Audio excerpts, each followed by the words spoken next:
¿Listo? Ya.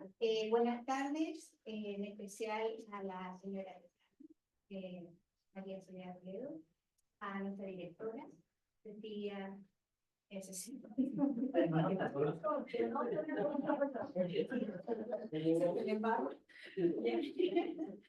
Y bueno, a todos los profesores, a los amigos y a todos los presentes, a los estudiantes del magíster también, y en especial a nuestro invitado, ¿ya?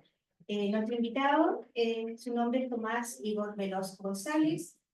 El título de su tema es Matemática Interdisciplinaria, Desafíos y Oportunidades. Departamento de Psicología. Estudios interdisciplinarios, profesor del Departamento de Matemática en UTEM y es investigador del Centro de Aporto de Bruselas, de la Universidad de Bruselas. Tomás es doctor en estudios interdisciplinarios y tiene una maestría en Ciencias de la Computación con especialidades en matemática y física. Su investigación se centra en el modelado matemático interdisciplinario y sus principales áreas de investigación son la aplicación del modelamiento de sistemas complejos computativos en fenómenos asociados al medio ambiente y el desarrollo de estructuras matemáticas para modelar fenómenos cognitivos. Además, Tomás Veloz es el fundador y director de la Fundación para el Desarrollo Interdisciplinario de la Ciencia, la Tecnología y las Artes, DICTA, una fundación que colabora con instituciones en todo el mundo para generar y difundir conocimiento integrado y desarrollar proyectos con impacto social. Cabe decir que yo el otro día vi, por casualidad, que ustedes entregaban también computadores que los arreglaban para regalarlos a personas que no tenían, y lo encuentro algo súper bueno. Y que esos computadores los donan a empresas que tienen que renovar equipamiento cada cierto tiempo.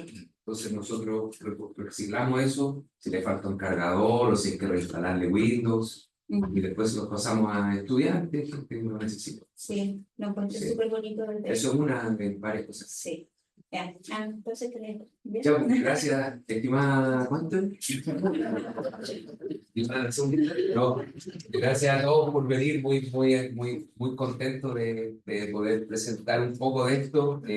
La verdad, bueno, cualquier falta de ortografía les pido disculpas. Recopilé slides de varias presentaciones para poder armar esto y luego las traduje todas con ChatGPT, porque están todas en inglés, así que si hay alguna falta de ortografía o algo, hay unas palabras medio raras de la traducción, pero en el fondo voy a contar un poco, tratar de descubrir una perspectiva amplia de lo que pienso sobre la matemática interdisciplinaria basado en toda la experiencia que he ido acumulando con los años, que sería como 15 más o menos.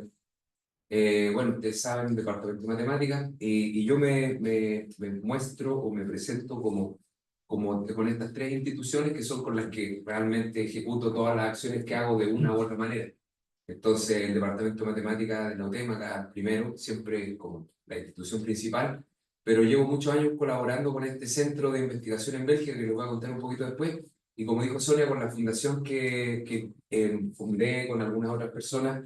Gabriel, que aquí presente, también me apoya en eso, es parte de la fundación desde el 2019. Justo antes de la pandemia, excelente, del estallido social, creamos la fundación y con ese afán de hacer cosas y ahí hemos estado avanzando. Pero para contextualizar, yo quiero llegar primero a lo que está pasando hoy con el conocimiento de la información, que es por qué hay que pensar en matemática interdisciplinaria. Voy a ir muy rápido porque son varias slides, así que no voy a leer cada cosa en detalle, pero si miramos hechos o aspectos de nuestra vida hoy en día, puntos de comunicación. Hace 100 años teníamos los telégrafos que se encontraban en las oficinas postales, por ejemplo, y había uno más o menos cada 10 kilómetros. Después, hace 20 años, todos teníamos en la casa. Entonces, en cada casa, más o menos, por cada kilómetro cuadrado, asumiendo que hay 100 casas más o menos, tendríamos 100 puntos de comunicación con el resto del mundo, pero hoy es uno por metro cuadrado. O sea, yo donde estoy parado, incluso menos, podríamos decir, puedo meter un teléfono, una persona, en cada metro cuadrado hay un punto de comunicación con todo el resto del mundo. Podemos aplicar el mismo argumento a lo que son rutas de vuelo, acceso de libros, tiempo grabado para ver accesible con YouTube, y el número de científicos, el número de profesionales, de un proxy al número de profesionales. Y por supuesto estos números son estimativos, no son números precisos, pero lo que sí es más o menos preciso es que aproximadamente el 99% entre el 90 y el 99% de todas estas cosas que están acá y de muchas otras cosas más han sido creadas o logradas en los últimos 20 años.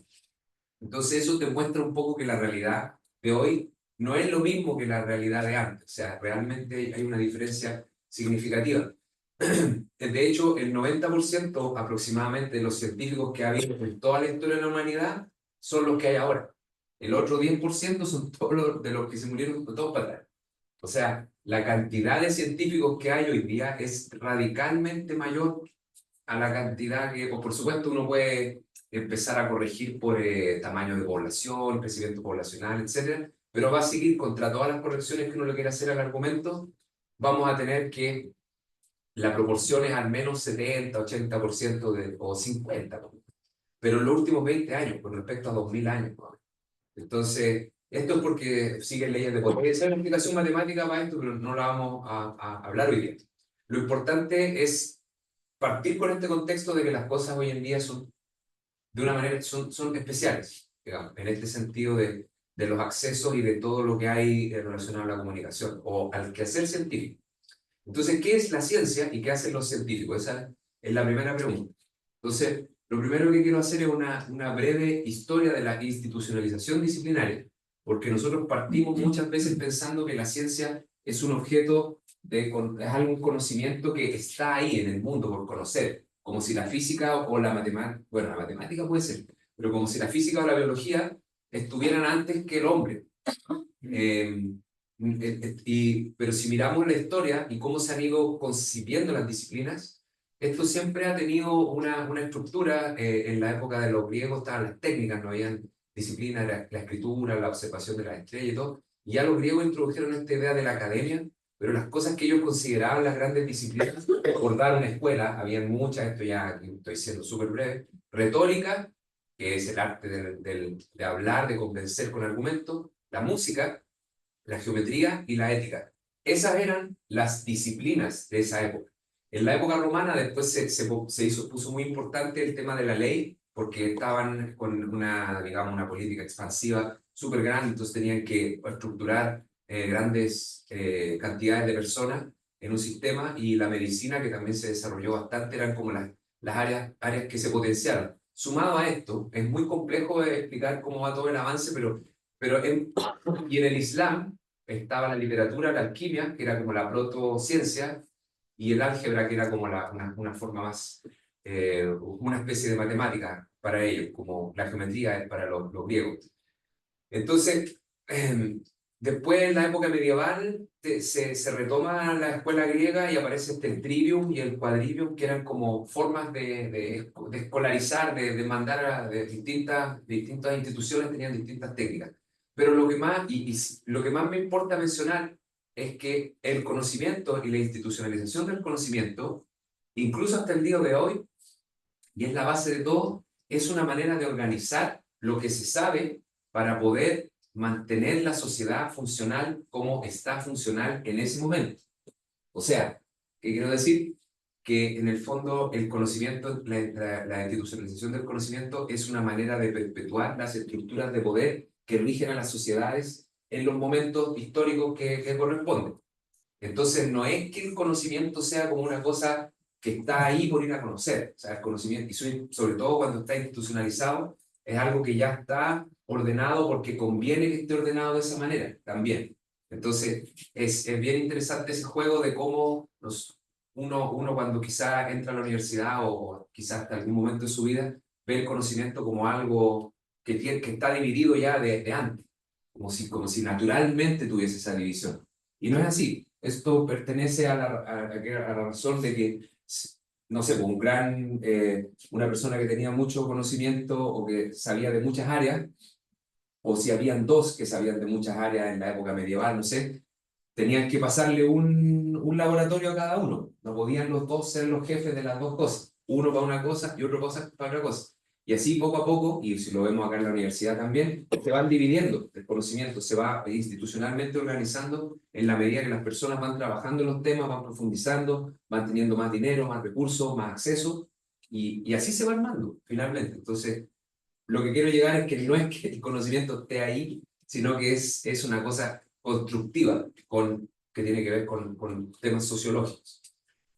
Ahora, la clasificación disciplinaria tradicional de hoy en día, la que vemos en todas las universidades, es más o menos esto. Facultades, departamentos y después vienen los grupos, las humanidades. Ustedes esto lo conocen perfectamente, así que es simplemente mostrar cómo está organizado el conocimiento y particularmente me quiero enfocar un poco en la ciencia, porque bueno, estamos en la Facultad de Ciencias y están más o menos todas en este lado. Entonces, hay una estructura de la ciencia que viene como de esta interrelación según la escala fenomenológica, donde las matemáticas son como una capa abstracta que estaría antes de todo. Después viene la física, la química, la biología, la psicología, sociología, y así. No me acuerdo el nombre de la persona que hizo esto, pero se hizo una organización del conocimiento desde la física a la cultura. Y la matemática vendría como antes. Entonces hay una manera de ir expandiendo el conocimiento desde la física hacia allá y una manera de ir haciendo reducciones de fenómenos desde en una escala fenomenológica desde su escala fenomenológica anterior. Y esa es como la visión tradicional que tenemos del conocimiento. Y bueno, la pregunta es por qué funciona esta manera de dividir el conocimiento, que es la que está, como digo, impuesta. Yo después voy a hablar de la interdisciplina, que es como pegarle una patada a esto y tratar de hacerlo de nuevo. Pero ¿por qué funciona esto? Es importante porque uno de repente habla de interdisciplina y transdisciplina como una cosa súper revolucionaria y de alguna manera se desestima lo importante que es históricamente haber organizado el conocimiento de esta manera. Entonces, esa manera de estructurar el conocimiento es consecuencia de esto, de que se avanzó en el conocimiento científico, y es mucho más larga esta parte de la charla, pero me la voy a saltar, porque los griegos el conocimiento o el mundo se entendía en términos de sustancia. Era como, el mundo está hecho de fuego, aire, tierra y, no sé, alguna cosa, cielo, luz, no sé. Y habían varias escuelas que sustanciaban la realidad, o sea, decían, el mundo está hecho de sustancias, y las combinaciones de las sustancias te dan los fenómenos del mundo.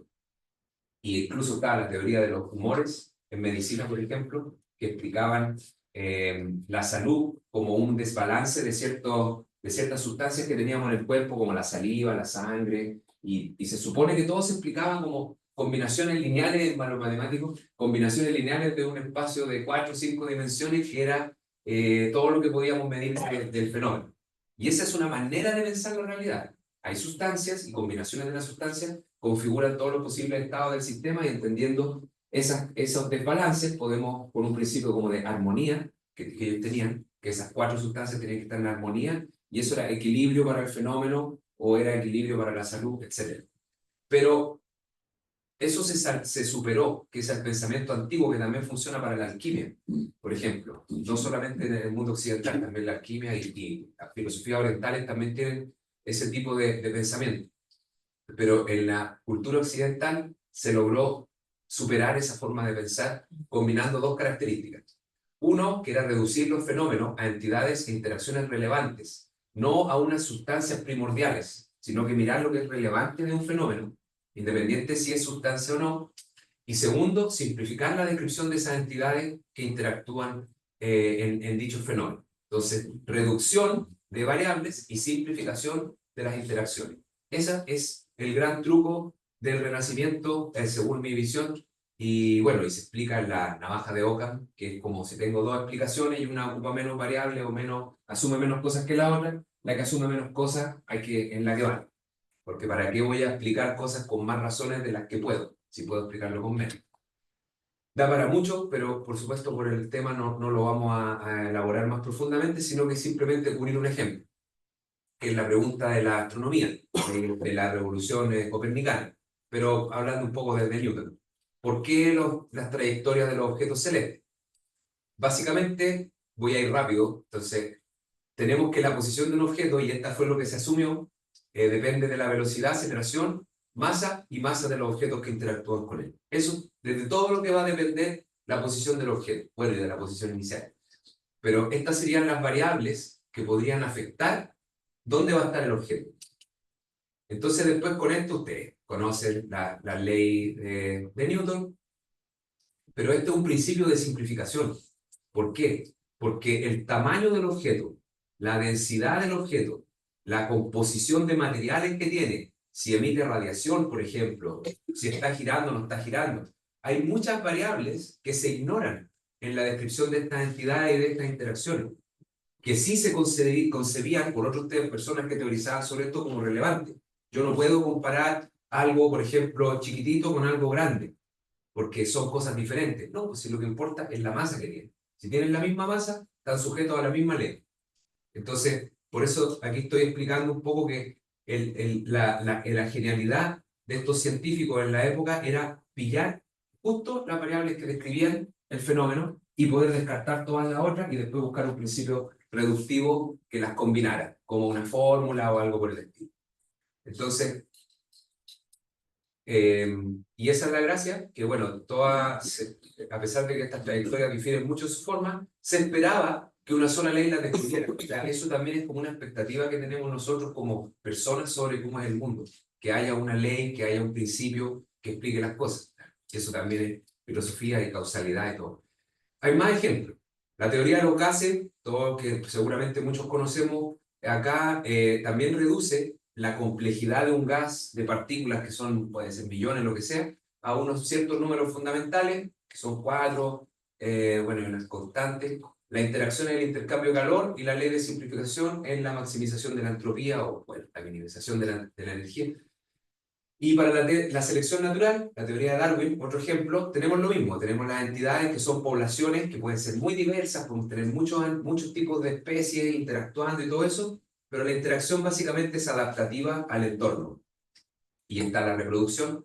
Y la ley de simplificación es el éxito reproductivo. Entonces, los que se adaptan mejor van a tener éxito reproductivo y por lo tanto van a propagar sus rangos poblacionales en el resto, en la comunidad. Y así se explica, o sea, la selección natural, la teoría de los gases, la astronomía, y usted vaya a cualquier ciencia tradicional y va a encontrar la misma idea. La relatividad general, la electrodinámica, no sé, cualquier otra cosa, todo se basa en esta idea de simplificación y reducción.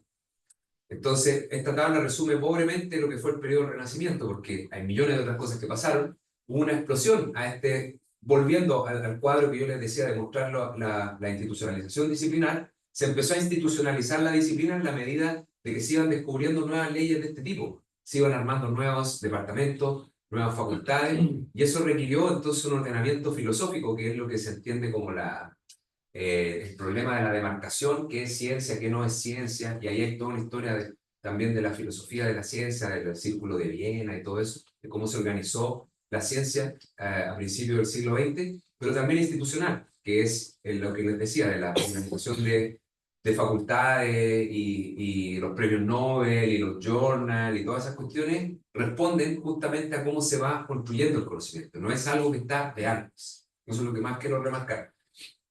Pero al mismo tiempo empezaron a cruzarse ciertas áreas del conocimiento, se empezaron a ver que habían vínculos entre unas áreas y otras. Y eso es lo que dio paso al conocimiento multi o interdisciplinario o transdisciplinario, que lo vamos a ver ahora. Pero básicamente el crecimiento de las múltiples áreas del siglo XIX empezó a dar interconexiones en el siglo XX. Algunos ejemplos son la biofísica, que es biología y física. Entonces, métodos tradicionales de la física para estudiar los fenómenos biológicos. O la bioquímica, que es lo mismo, es como tratar de encontrar la interfaz de los procesos químicos, pero ya relacionado a los organismos vivos. O la econofísica, que es súper potente, o sea, queramos o no, los métodos desarrollados por los físicos se aplican en los problemas de economía y de finanzas y el mundo está regido por estructuras financieras que están modeladas con matemáticas hechas para la física, prácticamente en su mayoría. Entonces, estamos ya el mundo se comenzó a ser testigo de que aparecían estas cosas raras, estos objetos raros que no eran ni física, ni biología, ni química, sino que eran como que estaban entre medio, y no había bien cómo tratarlo. Porque no, ¿en qué facultad meto eso? ¿En qué departamento meto la econofísica? Si la física depende de la facultad de ciencias y la economía depende de la FEM. Yo quiero ser econofísico, mamá. ¿A qué facultad me meto? No puedo. Es básicamente ya. ¿Y qué es lo que pasa? Lo más profundamente, aparte de lo institucional, es que la vieja simplificación de la navaja de Occam ya no funciona tan bien, porque los sistemas, los objetos que estudian estas disciplinas, ya no se pueden como reducir a principios unificadores ni biológicos ni físicos. Entonces la biofísica, por ejemplo, si yo la ataco desde un paradigma darwiniano, voy a poder pillar, a lo mejor avanzar algo, pero se me van a ir otras cosas. Y si lo agarro de un paradigma newtoniano, voy a ver ciertas cosas, pero me va a perder la otra. Entonces, ¿cómo fusiono el paradigma de Darwin-Newton? Habría que crear algo así, como un Darwin-Newton, principios darwinianos para hacer esto. Y así con lo demás. Entonces, tanto a nivel institucional como a nivel como epistemológico, que es como de teoría del conocimiento, estas ramas empiezan a hacerse problemáticas. Esto es y esto es como de lo que más voy a hablar yo creo después, es que los propios objetos de estudio son multitrans o interdisciplinarios y en la mayoría de los casos son complejos.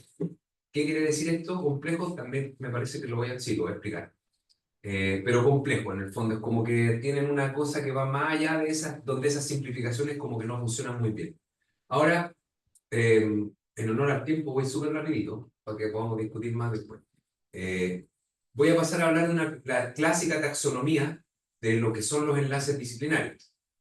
Estoy definiendo interdisciplina aquí, pero hasta esta definición como está también podría ser multidisciplina o transdisciplina, pero es como la clásica definición de interdisciplina, que es cuando una actividad combina dos o más disciplinas. Una actividad de investigación, una actividad educativa o lo que sea, pero que se combinan disciplinas académicas. Y eso lo destaco harto porque aquí está metido, así como por debajo, la estructura de poder académico, que era la que yo les mostraba antes. Esta definición viene casada con cómo son las estructuras. Entonces es súper importante tenerlo en cuenta, que no es que es lo mismo, las interdisciplinas no existen allá afuera del mundo, sino que están sujetas a los mismos límites académicos. Entonces, bueno, eso ojalá lo vamos a discutir después.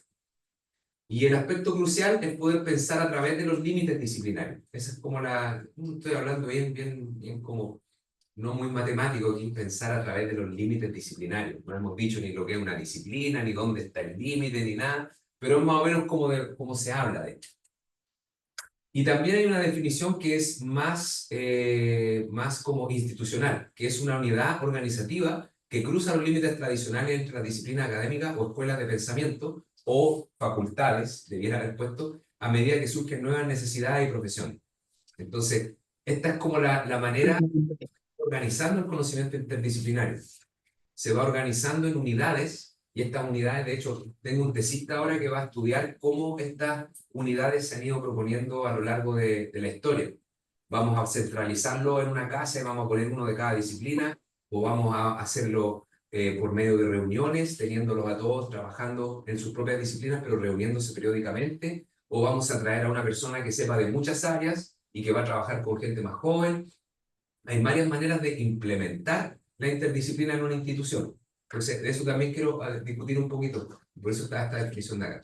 Ahora, datos curiosos.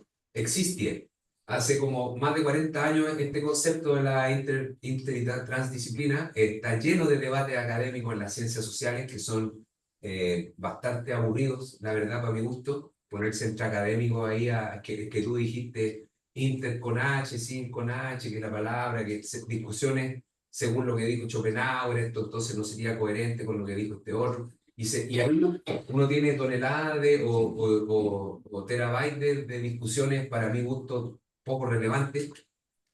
Lo que sí es que fomentó harta política pública. Y hoy en día, decir interdisciplina es como decir sostenibilidad, es como un hechizo que uno dice inmediatamente uno es una buena persona. Cuando yo digo, no, es que el trabajo interdisciplinario, como que salen unos colores así, que uno ahora es de los buenos. Entonces, eso es por la política pública y por cómo se van haciendo estas modas, digamos, como fue Big Data, inteligencia artificial, pero fomentó, y eso ha permitido que se desarrollen ciertos experimentos dentro de las instituciones que tienen quizás más capital, en el extranjero, por supuesto, en Europa hay montones de iniciativas de este tipo, pero como voy a mostrar ahora, hay un aislamiento con el mundo real. La interdisciplina hay una parte teórica y práctica, ahora la voy a mostrar. Un problema teórico aquí es que la frontera entre lo inter y transdisciplinario es súper vago. Hay una definición que es la que está más aceptada ahora de lo que divide esto, pero bueno, no quiero darle muchas vueltas a esto, pero es vago, o sea, uno puede confundirse, así que es normal si se confunden o si nos confundimos. Entonces, visto de manera, ¿cómo se dice? Gráfica. Lo monodisciplinario es así, yo tengo disciplinas que están totalmente aisladas unas de otras y no interactúan. Lo multidisciplinario es cuando hay una cierta comunicación entre las disciplinas, pero no hay un cruce. O sea, pongámoslo, un físico va a trabajar con un biólogo, el físico monta el laboratorio, la parte óptica, y el biólogo ocupa los aparatos para medir el bichito, pongamos, por ejemplo. Ahí hay multidisciplinario, porque sin los dos profesionales no hay la investigación, pero no hay un cruce del conocimiento. Interdisciplinario ya es cuando ese cruce existe, o sea, el físico, no sé, interviene en cómo el biólogo está mirando las cosas o el biólogo está armando alguna técnica experimental. Y finalmente lo transdisciplinario es cuando es tal el cruce que hay de las disciplinas que se pierde el borde de quién está, de cuándo una disciplina está hablando versus otra. Y esta parte para mí, en mi personal visión de esto, es cuando aparece un nuevo vocabulario, cuando aparecen las palabras nuevas que aparecen de este trabajo, dominan el discurso del trabajo. Acá, y esto es como súper lingüística mi manera de mirar esto, pero lo digo por experiencia, porque cuando yo he trabajado en grupo, ahora les voy a contar un poco, del mismo trabajo uno va creando palabras nuevas o frases nuevas o formas de expresarse nuevas que uno las reconoce dentro de su disciplina o las ve como de la otra disciplina. Y cuando esto pasa mucho, como que uno empieza a crear un nuevo lenguaje. Y ese nuevo lenguaje yo le llamaría transdisciplinario. Pero bueno, eso es mi visión personal y tampoco lo he puesto en ningún artículo, así que como que se los comento aquí. Quería hacer un pequeño homenaje a una contribución chilena que es Manfred Max Neef. Es una persona que hizo muchas contribuciones al entendimiento del trabajo intertransdisciplinario, sobre todo desde el vínculo de la economía con la ecología, la sostenibilidad. Bueno, los que estuvieron en la época de los 90 y todo aquí en Chile, el tipo quería ser presidente, bueno, había alguna iniciativa. Pero él contribuyó harto a esto y es bastante reconocido dentro de los círculos más académicos de la inter y transdisciplina. Y aquí él trató de crear una especie ¿cómo se llama?, de jerarquía conceptual de las ciencias básicas, sociales, paradigmático y conocimiento. Entonces aquí hay una jerarquía de interdisciplinas. Él trató como de ser analítico y creó esta otra manera de mirar la disciplinaridad, que es parecida. Especialización en aislaciones, multidisciplinariedad, no hay cooperación, cooperación sin coordinación, esa es la pluridisciplinariedad que él puso entre medio de la multi y la inter, y después interdisciplinariedad, coordinación con un concepto de mayor nivel, que es ese interdisciplinario. Pero después, ¿dónde mete trans? No estaba en su análisis. Entonces, por eso digo que hay debates. Hay gente que le llama trans a esto, otros le llaman inter. No, es que lo que tú estás diciendo no es inter, es pluri, y ahí nos podemos perder y gastar. Y bueno, lamentablemente esto se traspasa a paneles de revisión de proyectos y de repente el proyecto no es transdisciplinario porque es inter y porque es multi, y ahí empiezan los criterios y lamentablemente hay que estar súper atento y alineado a cómo están escritas las políticas en este sentido. Ahora voy a pasar a los desafíos teóricos de la interdisciplinaridad. Hay muchos desafíos pendientes, teoría del conocimiento o epistemología interdisciplinaria. No siempre se pueden repetir las observaciones de los fenómenos interdisciplinarios, sobre todo cuando estamos en fenómenos ligados a lo social, como sustentabilidad, como trabajo con comunidades. Entonces uno no puede, o la guerra, por ejemplo, o la salud, como sistemas de salud en un país, Uno no puede replicar el país y hacer la observación de nuevo.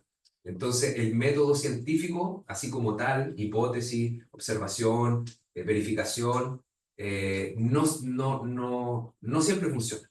Entonces hay que estar atento que podemos ser matemáticos o podemos ser súper científicos, pero si ya nos metemos en el mundo interdisciplinario, es probable que el método científico al que estamos acostumbrados no sea necesariamente la manera de hacer las cosas, y ahí entonces hay que estar como epistemológicamente abierto a tratar de trabajar con otras metodologías. Hay que se debe tener cierta intersubjetividad, o sea, debe haber diálogo entre las disciplinas. Nos pasa mucho, sobre todo uno de los grandes desafíos a nivel matemático, es que los matemáticos tendemos a creer que sabemos mejor que los mismos de la disciplina sobre el problema, porque sabemos que se puede formalizar como una estructura, como ciertas variables, con cierto formalismo o cierta lógica, y que eso es así. Por lo tanto, el biólogo está equivocado en no entender que hay que hacer eso. Pongamos el biólogo, digo, por más vivo, o el sociólogo.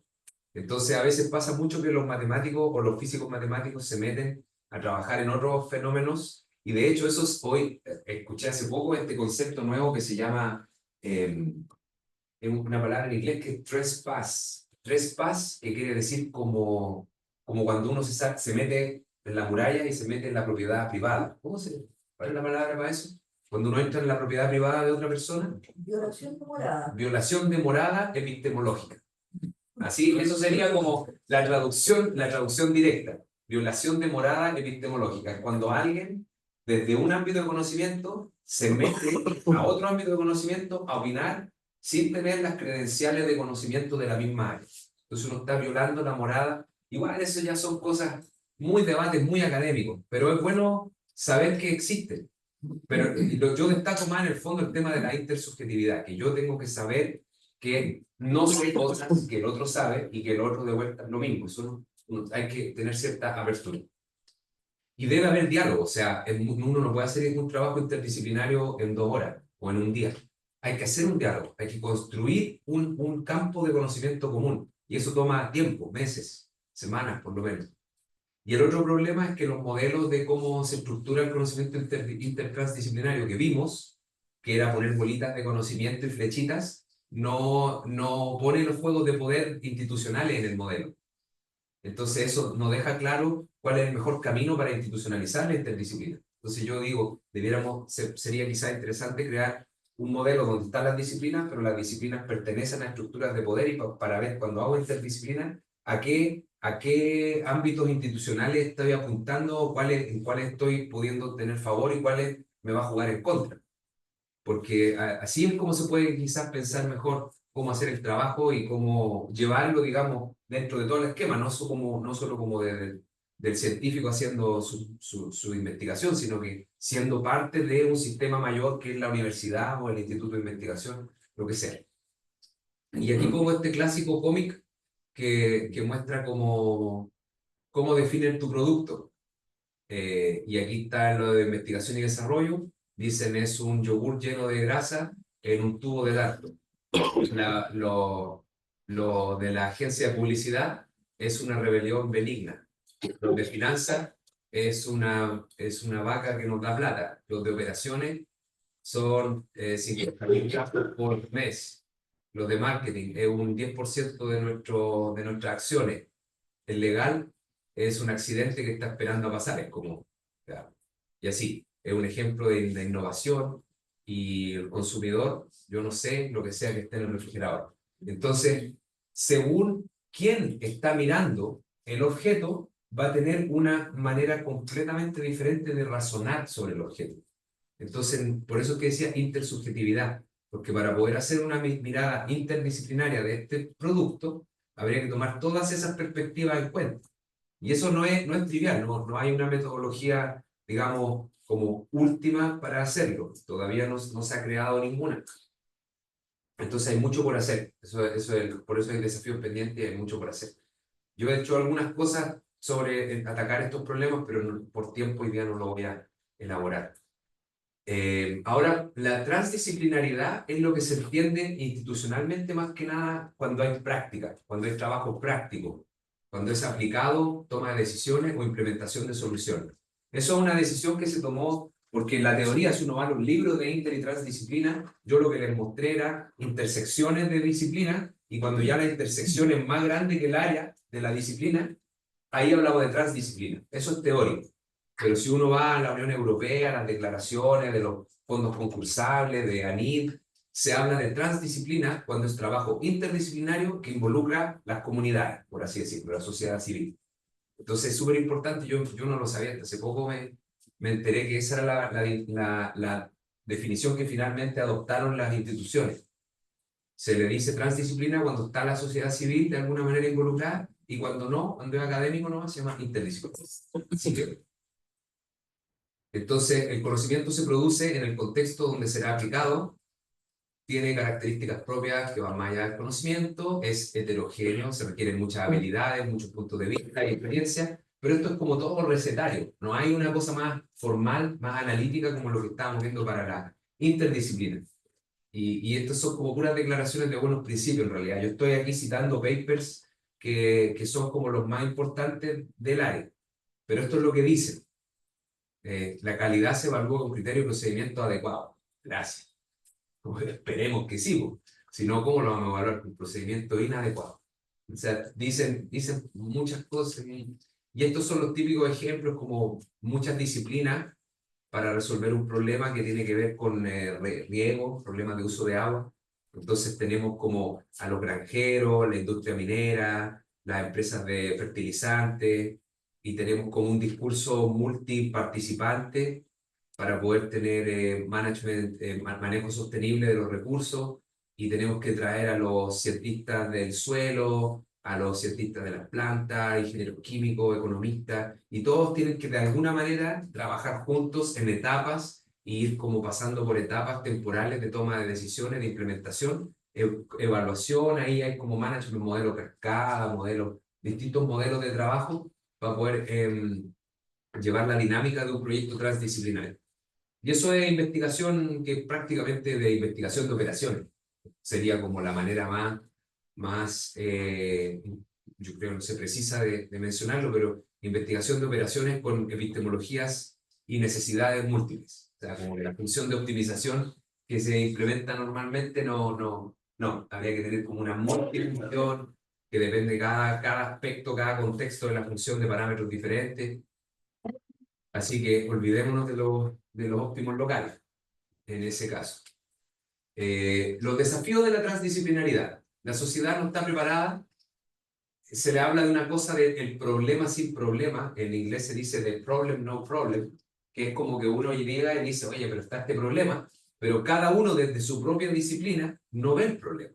Es como, no sé, pues, decimos, se requiere, por ejemplo, más lo que habíamos hablado con la decana del trabajo de medio ambiente. Pero si yo voy a matemáticas, no, pero si nosotros hacemos medio ambiente, estamos todos, podemos hacemos ecología, matemáticas, hacemos esto. Después va a bioquímica y lo mismo, no, pues si nuestro trabajo también tributa al medio ambiente. Y todos tributamos al medio ambiente, pero nadie está realmente en el medio ambiente. Entonces, si no se crea como esa mesa de trabajo, el problema no se visibiliza. Y los distintos personas a cargo o personas con cierta capacidad de decisión no se mueven, no se articulan, porque el problema no se ve tan grande como los problemas que uno tiene para adentro. Entonces, esa visibilización del problema y el conservadurismo cultural hacen que las áreas transdisciplinarias, en este caso, los proyectos sociales y todas esas cosas, donde podríamos aplicar la ciencia, no sean prioridad. Y los líderes de proyectos generalmente no son considerados confiables, porque ninguna persona que pueda liderar un proyecto transdisciplinario va a saber tanto como los expertos de todas las áreas. Tiene que ser una persona que sepa menos que la mayoría. Entonces es un líder, pero desde mucho, al momento de configurar los equipos, la gente puede mirar con resquemor al que va a empujar el problema. Y eso pasa siempre. Siempre a mí personalmente me ha pasado cuando he liderado proyectos de este tipo y todo. Tener interés y recursos tampoco es fácil, porque una cosa terrible es la fluctuación de personal, porque uno tiene que entrenar a la persona que va a trabajar, tienes que crear este lenguaje, como yo les digo, y si se te va la persona después de 2 años de trabajo, chuta, tenés que traer a otro todo de nuevo, entrenarlo, y es complicado. y los mejores resultados se ven a largo plazo, lo que implica mayor inversión inicial, y generalmente los inversionistas estamos todavía en la mentalidad de ver los resultados inmediatos. La economía de libre mercado es todo, yo invierto hoy día, quiero la plata mañana. Entonces, más encima es mayor inversión y los resultados a largo plazo. Y tampoco se puede saber bien si las decisiones se toman debido a la transdisciplinariedad o podría yo haber contratado a un ingeniero y chao, y resolvía el problema. Entonces, ¿cómo uno justifica que un proyecto transdisciplinario es efectivo porque ocupó una metodología transdisciplinaria? Tampoco es tan fácil de demostrar. Entonces, vuelta a la matemática, la matemática nos permite formalizar ideas, vincular teorías y además vincular teorías con datos. De una manera súper genérica, lo podemos hacer. La misma matemática para física, para biología, para química, etc. Entonces, la matemática puede ayudar a explicar estos problemas perversos, que en realidad, esta es la traducción que no me gustó, que es wicked problems, problemas perversos de manera interdisciplinaria. Entonces vamos a hablar de los wicked problems como una oportunidad importante para la matemática, para el futuro. Hablemos de la sostenibilidad, por ejemplo. Tenemos el planeta y hay que sostener el planeta. Entonces una mirada básica de esto, solo permiso, quiero mirar cuánto me queda. Yeah. Ya, muy mal. Pero, una mirada básica podemos decir ya, vamos a pensar en la sostenibilidad económica. Tenemos las fábricas que permiten que haya, o digamos lo industrial, que permite que haya un desarrollo de la sociedad, lo que le llaman el progreso. Esto permite el progreso, y el progreso permite plata, desarrollo económico, que a su vez permite desarrollo industrial, y tenemos este ciclo.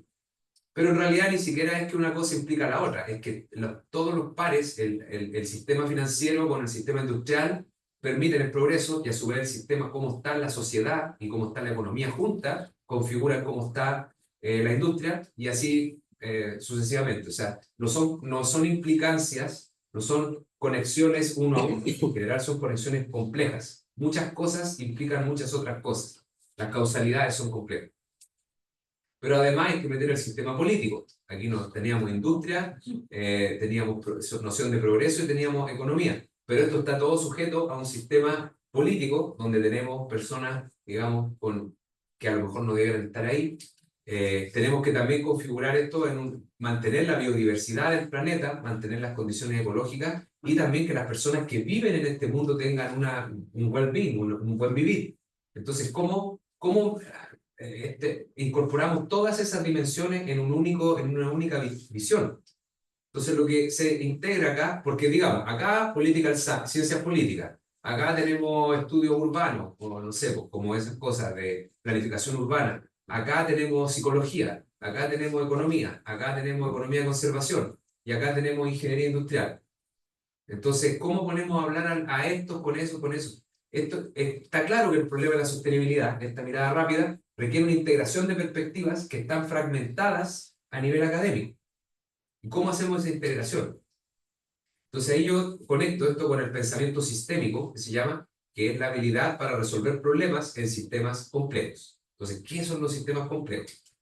Bueno, una cosita más antes de pasar a eso es los problemas perversos o wicked problems son interdisciplinarios y son sistémicos. Aquí voy a poner los Sustainable Development Goals, los ODS, Objetivo de Desarrollo Sostenible, y aquí tenemos la estructura disciplinaria que les mostré al inicio y vamos a poner no pobreza. ¿A dónde pongo la pobreza? En antropología, en geografía, en cultura, en economía, en las ciencias de la tierra, en la agricultura. ¿Dónde está la pobreza? ¿En qué facultad, en qué departamento pongo no falta el hambre? Estos problemas, si ustedes lo analizan uno a uno, acción climática, cualquiera, la vida sobre la tierra, trabajo decente, paz y justicia, todos estos objetivos, en el fondo es como ninguno cae en una facultad, todos caen dentro de hay que armar equipos. Y ese es un problemazo. O sea, yo digo, radicales, hagamos una universidad cuyas facultades sean esto, por ejemplo. ¿Qué pasaría? ¿Qué tendrían que tener? ¿Qué profesionales habría que meter en esos departamentos? Uno que sepa de esto, uno que sepa del otro. O sea, ¿cómo se atacan estos problemas? Son los problemas del siglo XXI. Los problemas del siglo XX era tener luz, tener, no sé, agua, distribución de agua, tener transporte, que eran problemas que se pudieron resolver con la ciencia del siglo XVII al siglo XX. Pero ahora los problemas del siglo XXI son otros. Y la tecnología que tenemos y todo es otra cosa, es otro mundo, y el conocimiento sigue estructurado de la misma manera. Estoy siendo ahí enfático, retórico, ¿eh? Pero que me crean y voten. Ya. Entonces, este es el cuento de los sistemas complejos adaptativos. Todos esos problemas que yo les mostraba que eran los wicked problems son sistémicos. No responden a una variable que hay que minimizar o que hay que optimizar y que depende de 3 parámetros. Son sistemas complejos. Entonces, ¿qué son estos sistemas complejos? Gracias al pensamiento analítico, podemos encontrar que hay ciertas características, que tampoco las voy a revisar muy en largo, pero los sistemas complejos adaptativos básicamente son primero contextuales. ¿Qué quiere decir eso? Que las interacciones no son lineales. Desde el punto de vista matemático, hay no linealidad, hay sensibilidad a las condiciones iniciales, hay todo esto que en matemática lo conocemos como sensibilidad, pero en un sentido más general es contextualidad, porque también depende de quién lo observa, pues hay un concepto un poquito más general. Pero acá los tengo, a ver. Aquí están las características. Contextualidad es lo primero, que hay dependencias no triviales en cómo las interacciones operan. Y eso implica que haya complejidad, porque si uno tiene varios agentes, varias entidades cuyas interacciones son no triviales, son no lineales, por ejemplo, vamos a tener un sistema que es como se entiende complejo. Pero si además hay retroalimentación, eso quiere decir que las cosas que la respuesta del sistema afecta a cómo el sistema va a volver a operar, que es prácticamente lo que nos pasa en el día a día, o como los termostatos. No sé, un regulador de temperatura va a medir el estado de la temperatura de la sala. Si la temperatura está por debajo de su umbral, va a dar calor, y si está por encima del umbral, va a dejar de dar calor. Entonces su actuar depende del estado de la sala, pero después, en el futuro, su medición va a depender de lo que hizo. Entonces se empieza a crear este ciclo de retroalimentación, y eso genera efectos de regulación, o feedback positivo o feedback negativo. Y cuando hay varios sistemas que se retroalimentan entre sí, eso genera una corregulación de las partes que se conoce como autoorganización. Cuando hay retroalimentación de varios subsistemas que interactúan entre sí, y eso hace que aparezca lo que se entiende como autoorganización o conjuntos de cosas que aparecen como estables, pero de manera compleja. Y eso finalmente deriva en que esos conjuntos estables corregulados aparezcan como entidades de alto nivel. Entonces, no sé si tengo ejemplo aquí, si no les doy el ejemplo.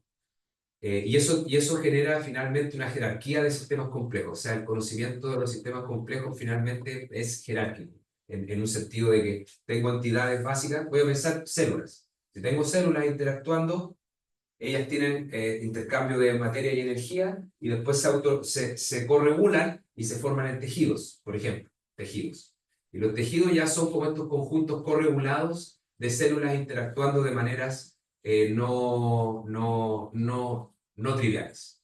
Y después estos tejidos, a su vez, ya aparecen como macroentidades multicelulares que interactúan a un nivel multicelular, formando entidades más complejas como los órganos o como los organismos que somos nosotros.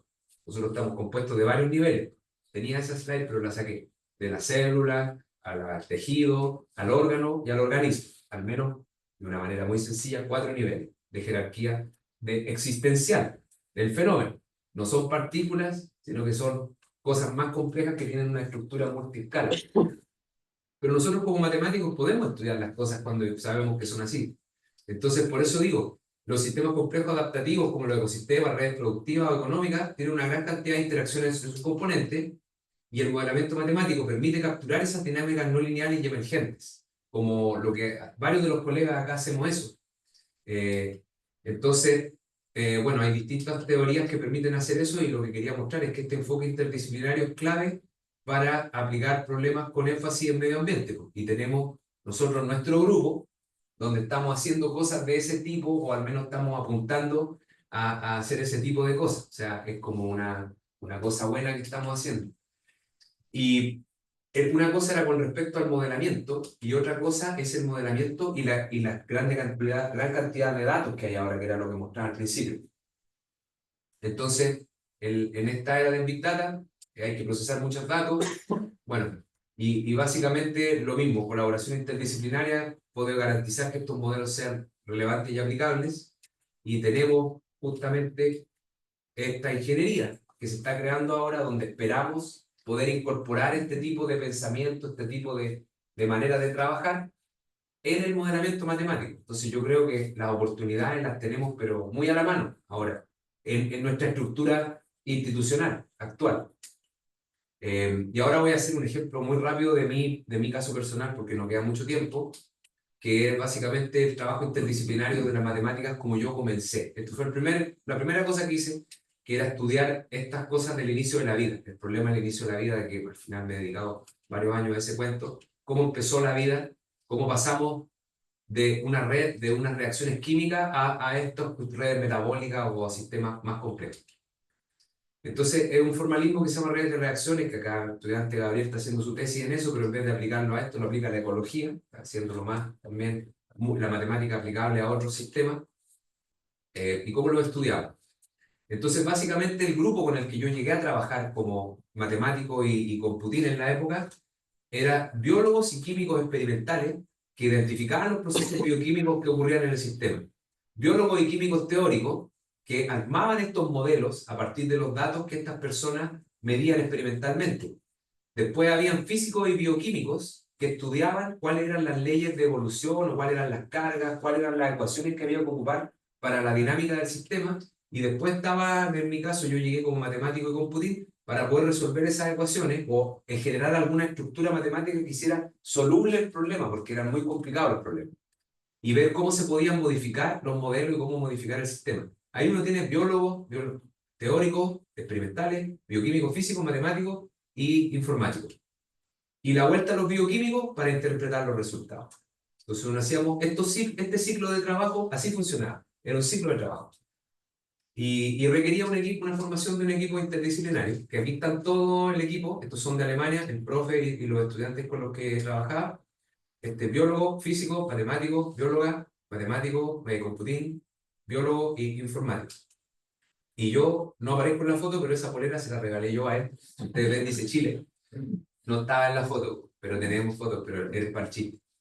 Y le regalé una polera a cada uno en su momento, así que, pero él amablemente la foto del grupo en la página se la tomó con mi polera, o sea, con la polera que le regalé. Y este es el grupo que trabaja en el Jena Center of Bioinformatics en Alemania, en Jena. No quiero mostrar, tengo muchos otros casos de colaboraciones en Japón, aquí con el famoso Takeshi Kegami, que es un profesor importante, aquí con el de Holanda, el profesor que permitió que fueran alumnos a visitar Holanda, posiblemente van a poder ir a Japón pronto, gracias a esta persona. Este es un teórico de los sistemas complejos del Instituto Santa Fe, con quien tuve la suerte de dar reunión. Acá en Japón también, acá el convenio que tenemos con Alemania, acá dando una charla en Filipinas. Estos son mis estudiantes, bueno, estos son todos mis estudiantes y algunos colegas también en Bélgica, grupo de acá, todo lo que está acá es como Bélgica. Aquí está Alemania, Japón y Filipinas ahí.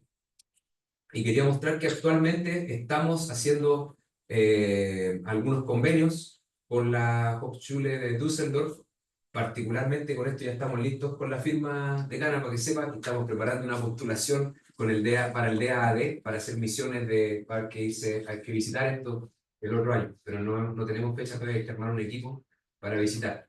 Con la BV en Bruselas hemos hecho ya trabajo de cursos COIL sobre inteligencia artificial, y con la Universidad en Filipinas también estamos preparando una memo de understanding para poder codirigir tesis. Yo voy a ir también para allá ahora en enero a dar un workshop, un curso de modelamiento de redes. Y el año pasado tuvimos unos filipinos en nuestro workshop dando seminarios online. Entonces, está esta dimensión de colaboraciones internacionales e interdisciplinarias y de, en el fondo, como resumen, romper esos bordes que son tan medievales, digamos, de que no, que aquí estamos acá en Chile, que acá hacemos esto. Si ya el conocimiento ya se salió ya se reventó el globo en el fondo y los datos están. Entonces, para concluir, estamos en un momento único de la historia, de revolución de la información y el conocimiento. La intertransdisciplinariedad requiere integración de fragmentos, eso es súper importante, nadie tiene la razón. Se debe abrazar, embrace en inglés, el pensamiento complejo y sistémico, y aquí está la oportunidad en las matemáticas de irse hacia esos métodos que trabajan con cosas más complejas y que combinan un poco la computación, pero que requieren de pensamiento analítico, y va mucho más allá de la academia, como decía, lo transdisciplinario.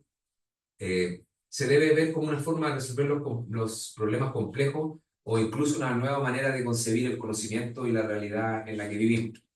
Entonces, con eso creo que termino y bueno, muchas gracias. Espero que les haya gustado.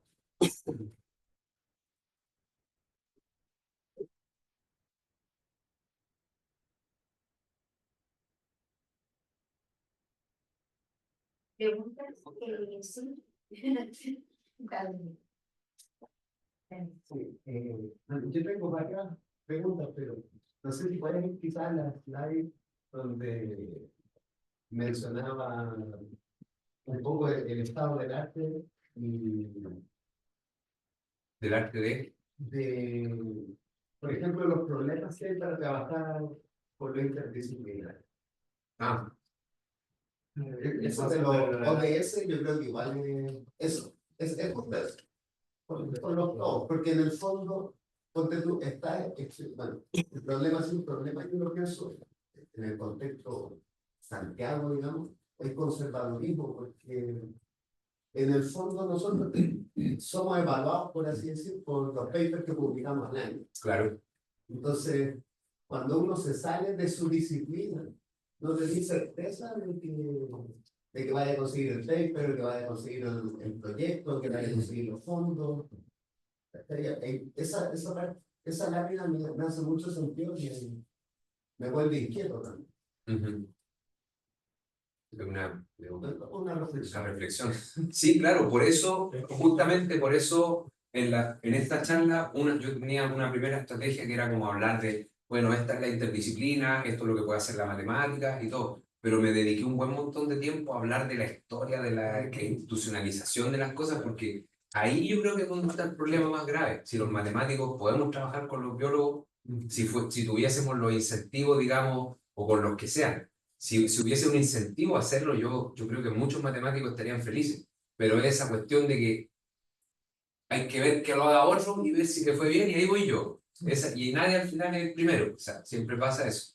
Entonces, yo creo que hay un tema de incentivos y como de planificación, y de hecho, lo comenté, tengo, como les digo, uno de los chicos con los que yo dirijo tesis en otros lados, tengo como un grupo así internacional distribuido, y, y bueno, ese cabro va a hacer una investigación sobre cómo distintas implementaciones de la interdisciplina lo hacen efectivo dentro de una organización universitaria. Y me hablaba de un ejemplo en Connecticut, la Universidad de Connecticut, que empezó como uno de los primeros centros interdisciplinarios en los 70, y pusieron una casa y eligieron como a los más capos, como más mente abierta, los pusieron a trabajar.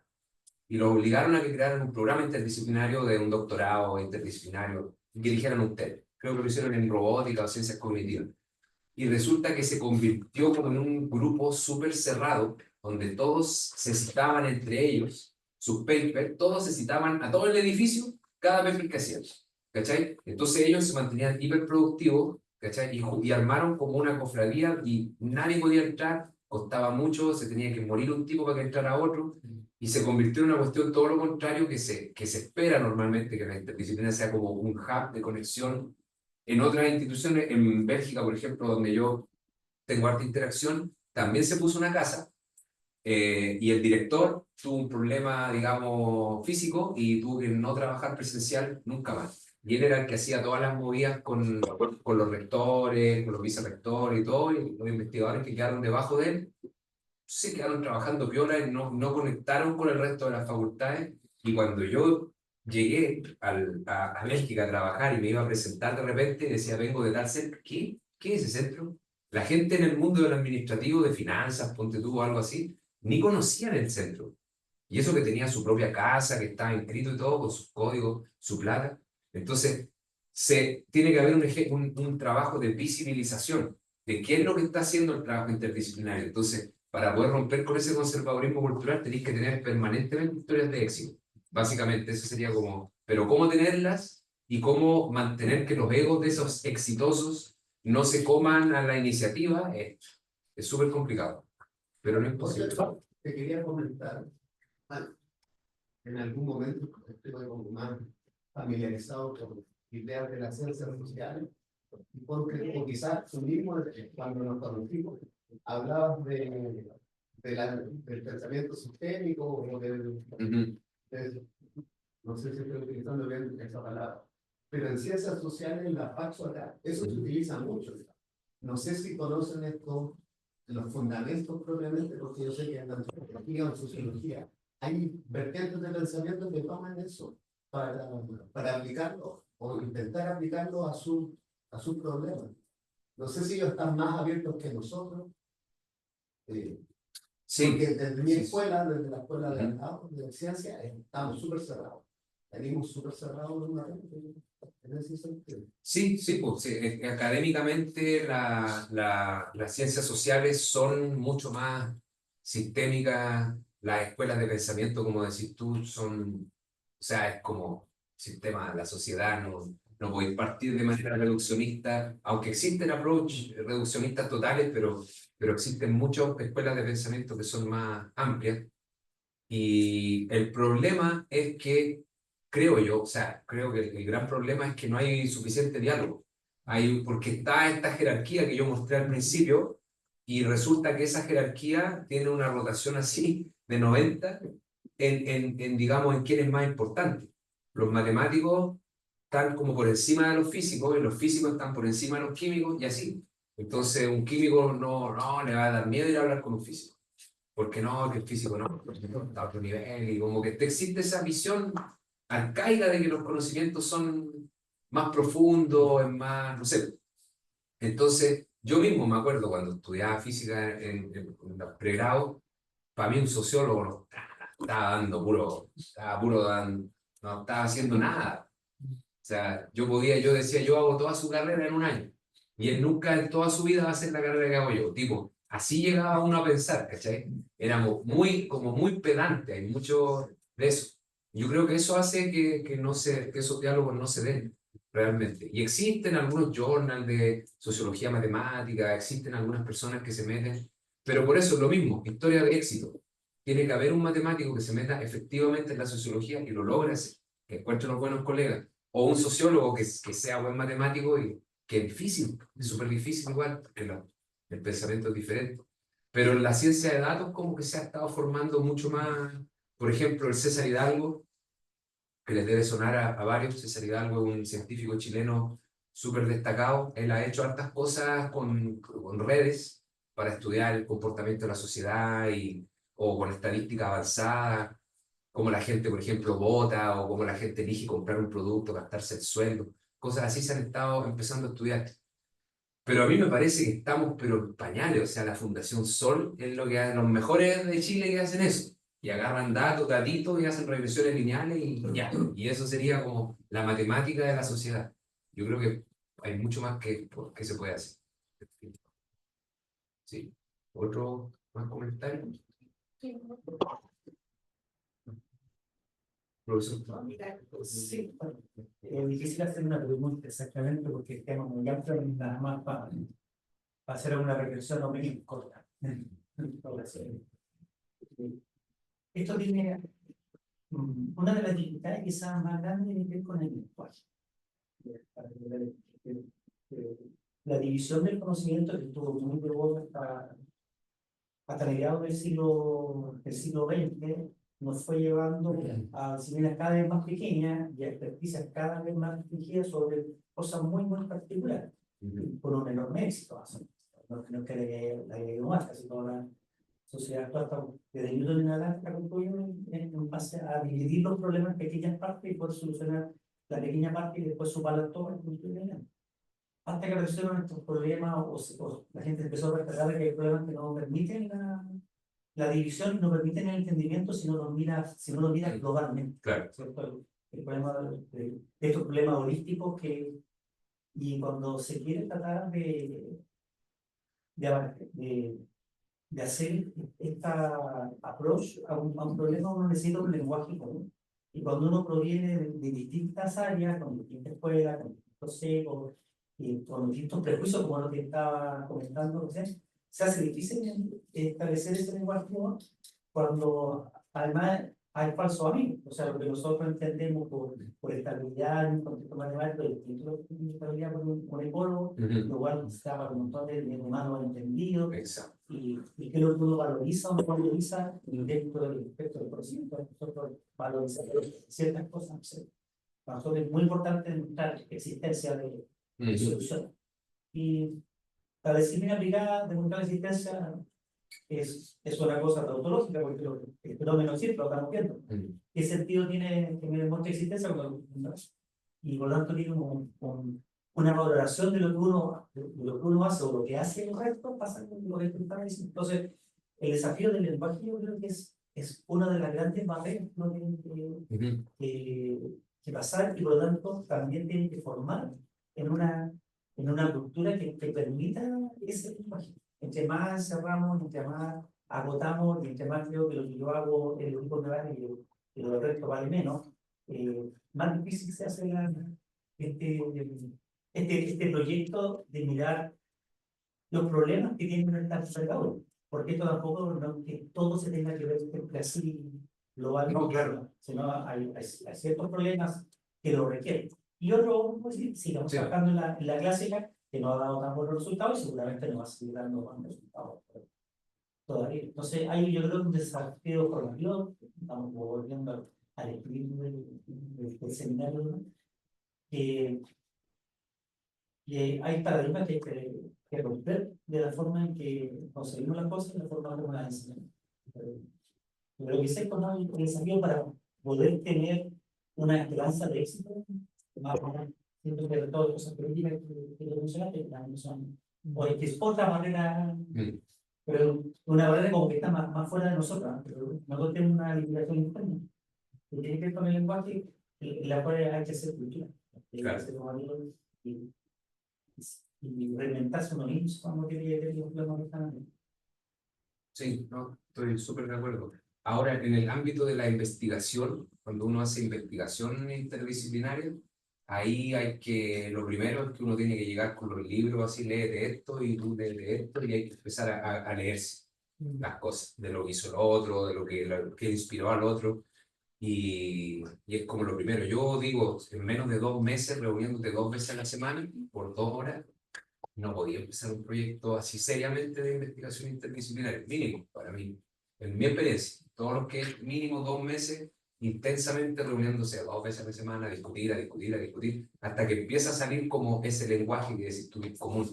Incluso empiezan a aparecer palabras comunes, y ahí uno se empieza como a sentir en confianza, que estamos haciendo algo, pero no tengo como algo más preciso que eso para decir. Ahora, para la cultura, bueno, yo creo que lo ideal sería poder siempre estar en ser como testigo o poder ver otras personas cómo piensan, estar en constante intercambio, y ahora con la tecnología, digamos, uno puede meterse a YouTube y ver charlas de cosas, ver resúmenes de problemas. Y lo más reciente que te quería comentar, que para terminar la respuesta de esto, es que salió un paper como hace 2 días en Science para mostrar que los modelos de lenguaje permiten o se pueden utilizar como ayudantes para la creación de consenso en situaciones de conflictos armados. Van a discutir 2 políticos y cosas así, como que uno puede utilizar los LLM, los modelos de lenguaje, para ayudar a que el entendimiento de las terminologías diferentes o de lo normativo, digamos, lo que para mí debe ser así, para ti debe ser así, y estos te ayudan a traducir. Entonces yo hace un tiempo ya, cuando salió el GPT, había pensado que debiera haber un traductor disciplinario, que cuando tú estás pensando algo, tienes un discurso sobre un fenómeno, que te lo traduzca a como lo que decís tú, estabilidad y cosas así, para que lo entienda el otro. Y eso seguro que va a terminar saliendo en algún momento. Así que creo que hay una oportunidad en el corto plazo de esas cosas también. Eso. Bien. Ya, a comer. Bien, muchas gracias, Jonas. Ya. Y lo invitamos a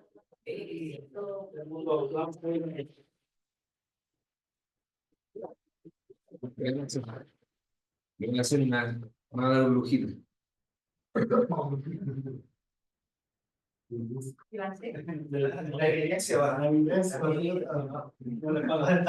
Si no, no me creen ahí.